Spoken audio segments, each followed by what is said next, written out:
India is among the countries that China has taken advantage of since the outbreak of the COVID-19 from Wuhan, U.S. diplomat David Stilwell said on Wednesday. What we have seen since the corona outbreak from Wuhan is it seems the PRC, People's Republic of China, is trying to take advantage of the situation, and India, I think, is one of those examples of that.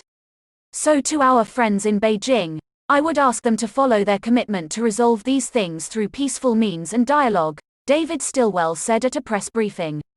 The Assistant Secretary for East Asian and Pacific Affairs also reiterated Secretary Pompeo's remarks that the United States hopes for a peaceful resolution to the border standoff between India and China. The U.S. diplomat's remark comes after the Indian Army thwarted Chinese Army's attempt on the night of August 29 and 30 to transgress into areas near the southern bank of Pangong Tso. Indian Army said that on the night of August 29-30, PLA troops violated the consensus arrived at during military and diplomatic engagements during the ongoing standoff in eastern Ladakh and carried out provocative military movements to change the status quo.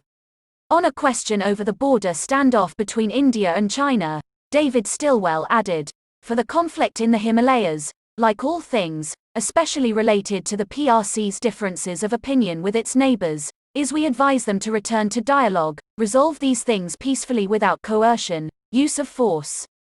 Further talking about China's engagement in other areas, he said, "Many conflicts that are going on in China's periphery right now. You mentioned Tibet, Xinjiang, very concerned still about what they redoing there. Hong Kong activities, South China Sea, I could go on and on."